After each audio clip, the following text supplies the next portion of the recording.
Hello, collective. Love reading tayo. Maiksing love reading lang.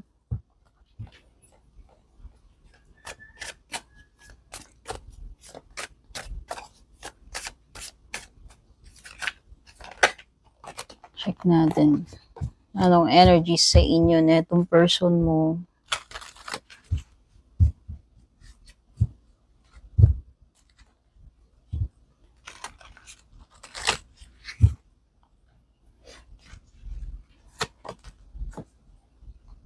Priestess reversed.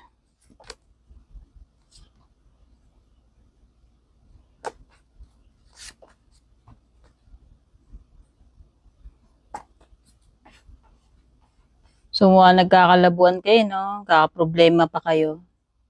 So, yan. Either nangyayari to ngayon or mangyayari pa lang, ha? I have no control kung past, present, or future energies man ito sa bawat isa sa inyo. Okay? Kasi nga, I'm reading for the collective. Kung nagre-resonate sa iyo, baka para sa iyo, hindi naman wag ipilit. Sabihin, hindi sa iyo itong reading na to. Two of Wands. Namimili eh. Bahala ka na kung tinutukoy kong energy dito ay energy mo, energy niya. Namimili to. Sino ba to namimili sa inyo?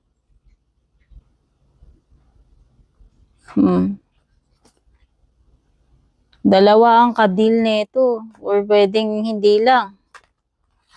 So yan, no, kung titignan mo to, may options eh. Or pwedeng nako-confuse. Maaaring may nako-confuse dito sa inyong dalawa. But eventually, magkakaalaman na eh. Nakita ko rito eh. Kung meron mang mga tinatago dito, may mga kasinungalingan man, sikreto, lilitaw at lilitaw, magkakaalaman na or magko-confess or magkakabukuhan.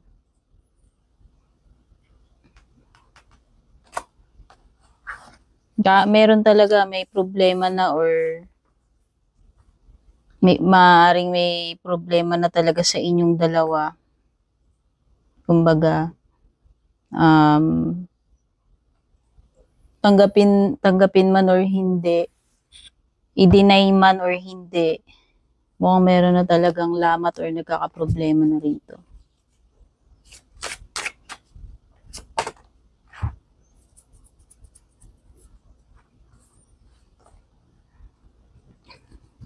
May energy ng past person. Okay? May Gemini energy ng past person. So, ngayon, pwedeng cool off kayo ngayon kasi nga parang nagkakalabuan kayo eh. Ito. Pwedeng kayo pa, in a relationship pa rin kayo, pero parang lumalabo na ng lumalabo. Unsure na. Nagiging unsure na habang tumatagal. Ang nakikita kong pampagulo dito is a person from the past. Whether sa side mo yan or sa side niya. Ito.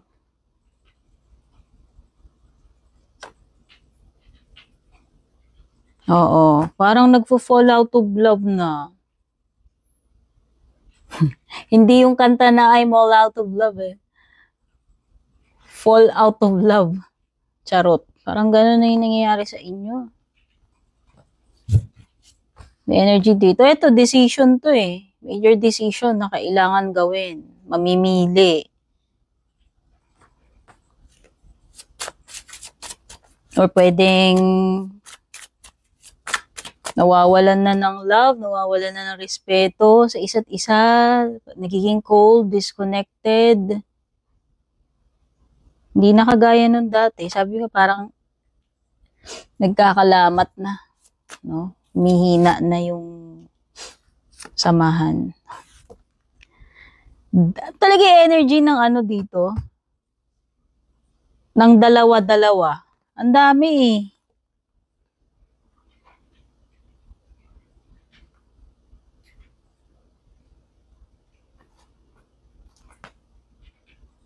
Ano ba to? Meron ka bang dalawang person sa buhay mo o dalawa kayo sa buhay nitong person mo? Kasi ito energy ng parang pinagsabay. Ay, sorry, ito pala. Sorry, ito. And now, parang namimili na.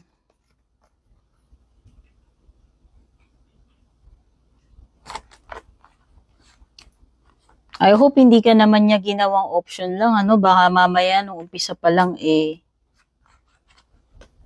namangka na talaga sa dalawang ilog, pinagsabay. Pwedeng hindi mo lang alam nung umpisa na ganun na. And eventually, malalaman mo with the high priestess. Okay? Pwedeng isa yun sa possibilities. Pa, what's next kaya?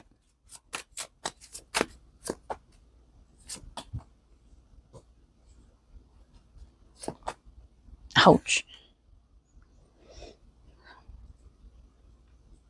Tatlo kayo talaga. Tatlo kayo dito. And possible na mauwi sa pagiging broken heart ito, sa separation.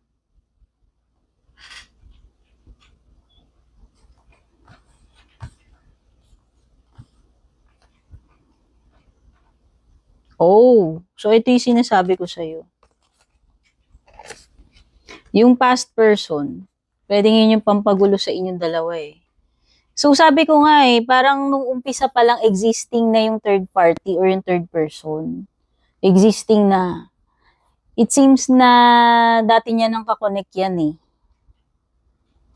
And maaaring yun yung nagiging cause ng trouble sa inyong dalawa or pagpananabang, panlalamig. Kasi parang nare-reactivate itong past na ito. Sa side mo man ito o sa side niya. Parang yun yung umuusbong uli eh. Baka na-reactivate yung past niya o yung past mo. Kaya siguro, hindi ka naman talaga pwedeng magmahal ng dalawang tao, di ba? Hindi ka talaga pwedeng magmahal ng dalawang tao, pagsasabayin. Eventually, mamimili lang din. Eventually, mamimili. At ang magiging resulta niyan is separation. Actually, this is betrayal, breakup, separation.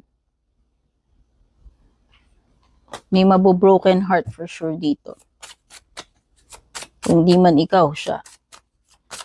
So, ano na energies ngayon nitong person na to? Tamo? Baka two-timer talaga to. Baka tinutime ka na neto nung umpisa pa lang. And ang person involved nga is someone from the past. Nagkaroon man sila ng formal relationship niyan or hindi, basta may ugnayan sila eh. And yun yung parang feel ko na nagre-reactivate ngayon. Okay? Kung sino man itong may past sa inyo, sino man yan, di ako psychic. So, ano pa energy nitong person mo? Di talaga siya naging honest eh. Ayan, no? Trickery, dishonesty, diniceive ka niya. And ikaw naman ay naging vulnerable ka, naging very trusting ka, nagtiwala ka dito. Okay?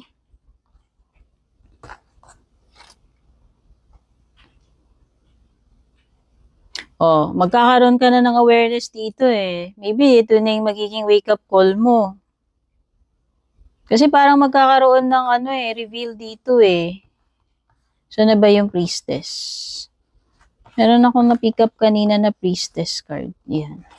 Di ba? Sabi ko, magkakaalaman na reveal. Mabubulgar na yan. Baka yan yung magiging wake-up call mo. O, ayan na talaga yung conflict. Di ba? Sinabi ko nga, ito pala na-sense ko na rito. Magkakaproblema na kayo. Maaring may lamat na. Okay?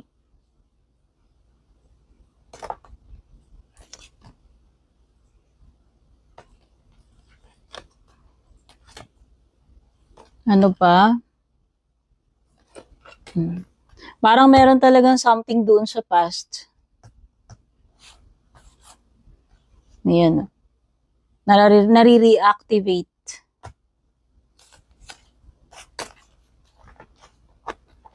Okay? So, yun lang yung mga na-pick up ko.